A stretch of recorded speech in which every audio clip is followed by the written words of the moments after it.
So మగవాళ్ళే నడుపుతారు, ఇవన్నీ పక్కన పెట్టేయండి. ఆల్రెడీ రిజర్వేషన్ లేనప్పుడు కూడా మహిళా అభ్యర్థుల పర్సంటేజ్ విన్నింగ్ శాతమే ఎక్కువ ఉంది మగవాళ్ళ కన్నా.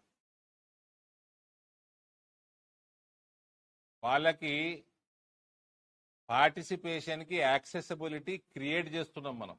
ఈ రోజులు లేకపోవడం వల్ల, రిజర్వేషన్ లేకపోవడం వల్ల ఆల్రెడీ ముందుకు దూసుకొస్తున్న వాళ్ళకి మనకు రెస్ట్రిక్ట్ అవుతున్నారు వాళ్ళు. తద్వారా వాళ్ళకి ఈ డెమోక్రటిక్ ప్లాట్ఫామ్స్లో వాళ్ళకి రిప్రజెంటేషన్ చేయడానికి యాక్సెసిబిలిటీ పెంచుతున్నాం, విచ్ దే డిజర్వ్.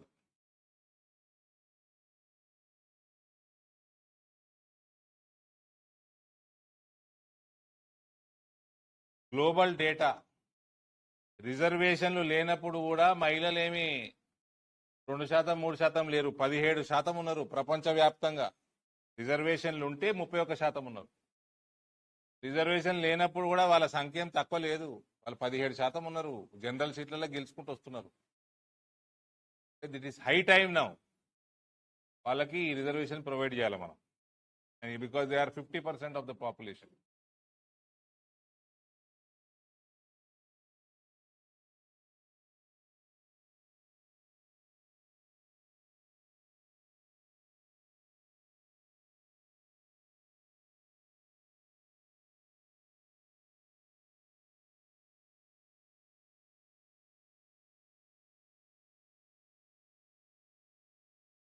ఇదేదో ఎలక్షన్ల కోసం చేస్తున్నారు, ఇది ఎప్పుడు డిలే అవుతుందికే తీసుకొస్తారు రాజకీయ పార్టీలు అన్న ఇది కూడా ఒక అవాస్తవము సమాజంలో స్ప్రెడ్ చేస్తారు కొందరు.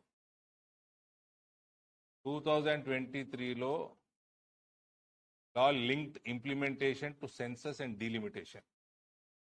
This was a structural safeguard, especially for southern states.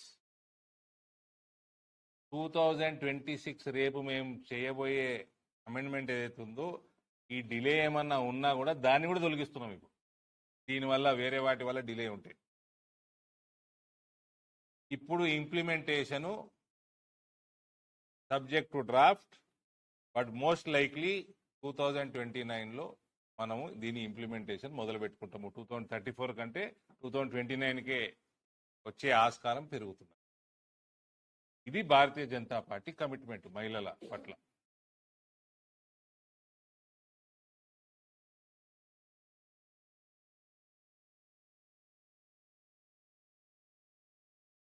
ఎక్కువ ఎంపీలు, ఎక్కువ ఖర్చు, గవర్నమెంట్ మీద బర్డెన్ పెరుగుతుంది అన్నది కూడా ఒక సమాజంలో ఉన్నది. అట్లా ఏం లేదు. కొత్త పార్లమెంట్ కెపాసిటీ అయితే ఎక్కువ ఉంది. 17 లక్షల నుంచి 18 లక్షల వరకు ఒక్క ఎంపీకి ఓటర్లు ఉన్నారు ఇప్పుడు యావరేజ్ అక్రాస్ కంట్రీ. ఓవరాల్గా యావరేజ్ తీస్తే 17 to 18 lakhs ఉన్నారు. దీని తర్వాత పెంచడం తర్వాత కూడా 11 లక్షల మంది ఉంటారు సుమారు. అదే యునైటెడ్ కింగ్డమ్, ఇంగ్లాండ్కి కంపేర్ చేస్తే ఒక్క ఎంపీకి 1,00,000 మందే ఉంటారు. ఒక్క ఎంపీకి 1,00,000 మందే. సో ఇటువంటివన్నీ కూడా ఈ ముందర పెడుతూ 30 సంవత్సరాలు నుంచి ఏదైతే బిల్లు, ఈ హిస్టారికల్ బిల్లు డిలే అవుతా పోతా ఉందో వివిధ రాజకీయ పార్టీల వల్ల, అవన్నిటి కూడా ముగింపు పలుకుతూ ఉమెన్ రిజర్వేషన్ అనేది ఫైనల్ గా ఇంప్లిమెంట్ చేస్తున్నది నరేంద్ర మోడీ గారి ప్రభుత్వం. ఇప్పుడన్నా కొంచెం సహకరిస్తే అపోజిషన్ పార్టీస్ వాళ్ళకే మంచిది. లేకపోతే మహిళల మెమరీ చాలా ఎక్కువ ఉంటుంది మొగల కన్నా, వాళ్ళు మర్చిపోరు తొందరగా. ఆల్రెడీ నరేంద్ర మోడీ గారు ఇదేదో రాజకీయం కోసం చేస్తున్నారు, దేనికోసమో చేస్తున్నారు. ఆల్రెడీ ఆయన పాపం జ్వాలా యోజన, స్వచ్ఛ భారత్లో మహిళ యొక్క సెల్ఫ్ రెస్పెక్ట్ కాపాడడానికి ప్రతి ఇంటికి టాయిలెట్, జల్ జీవన్ మిషన్, ఇంటింటికి మంచినీళ్ళు తీసుకురావడం, మారుమూల ప్రాంతం, మారుమూల గ్రామం ఏది ఉన్నా కూడా ఆడ నుంచి అర్బన్ ఏరియాస్ వరకు ప్రతి ఇంటికి నీటి సౌకర్యం వచ్చింది నరేంద్ర మోడీ దేశం. టాయిలెట్ తీసుకొచ్చింది ఆయన, గ్యాస్ తీసుకొచ్చింది ఆయన, ఈ మహిళల కోసం ఆల్రెడీ చేస్తున్నాడు ఆయన. సో ఇదేదో ఫస్ట్ అండ్ లాస్ట్ టైం కాదు నరేంద్ర మోడీ మహిళల గురించి ఆలోచన చేయడం. Modi government has also addressed social barriers, increasing maternity leave. Maternity leave పెంచింది కూడా నరేంద్ర మోడీ ప్రభుత్వం. ట్రిపుల్ తలాక్ బ్యాన్ చేసింది కూడా నరేంద్ర మోడీ ప్రభుత్వం. బేటీ బచావో బేటీ పడావో ప్రమోట్ చేసింది కూడా నరేంద్ర మోడీ ప్రభుత్వం.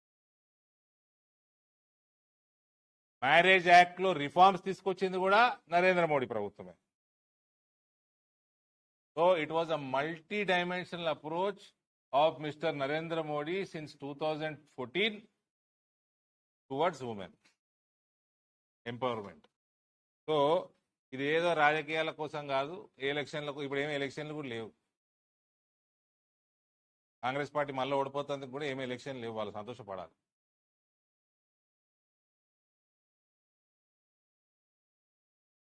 Many governments discussed it, many promised it, but it is under the leadership of Narendra Modi that it has finally been delivered. Narendra Modi గారిని మహిళలు, ఈ దేశ మహిళలు జీవితాంతం గుర్తుపెట్టుకుంటారు.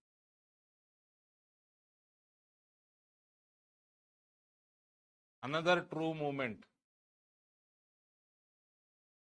that reflects the spirit of Modi హే తో ముమ్కిన్ హే. చెప్పండి బ్రదర్, ఇది ఒకటే మాట్లాడదాం ఇక టాపిక్. మళ్ళీ మీరు మారుస్తే మళ్ళీ మీరే ప్రామిస్ చేయాలి నాకు, లైక్ మోదీకి గ్యారంటీ మీరు ఇది పబ్లిసైజ్ చేసినాకనే మీరు వేరే అడిగితే అవిటికి ఆన్సర్ ఇస్తా. ఇది ప్రామిస్ చేస్తేనే నేను అది వేరే ఆన్సర్ ఇస్తాను. ఈ లిమిటేషన్ కూడా నా లెక్క ప్రకారం ఉండబోతా ఉంది. పెరుగుతున్నాయి కదా సీట్లు పెరుగుతున్నాయి కదా, అంటే డీలిమిటేషన్ కూడా ఉంటుంది అన్నట్టు. అంటే 2009లో కాంగ్రెస్ అనుకూలం కోసం చేసుకున్నారు వాళ్ళు.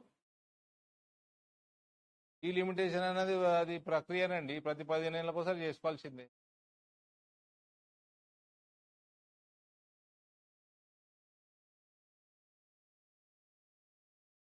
నాకు లక్ష్మణ్కి ఏం గ్యాప్ లేదు, ఎవడు ఏ లేఖలు రాయలేదు, నేను ఎవరితోటి ఏమనలేదు. నేను చిట్ చాటే చేయ. ఫస్ట్ ఆఫ్ ఆల్ నేను చిట్ చాట్ చేసినానే 9 ఏళ్ళలో ఎన్నడైనా చిట్ చాట్ చేసిందా? అయినా ఏం రాసిందే, నేనట పార్టీ వ్యతిరేక కలాపాలు. నేను పార్టీ వ్యతిరేక కలాపాలు ఉంటే ఈ స్టేజ్ ఇంత నిండు ఉంటుందా నిజామాబాద్లో? నేను పార్టీ వ్యతిరేక కలాపాలు చేస్తే మరి పార్టీకి అనుకూల కలాపాలు ఓటు చేతుడు తెలంగాణ చెప్పండి.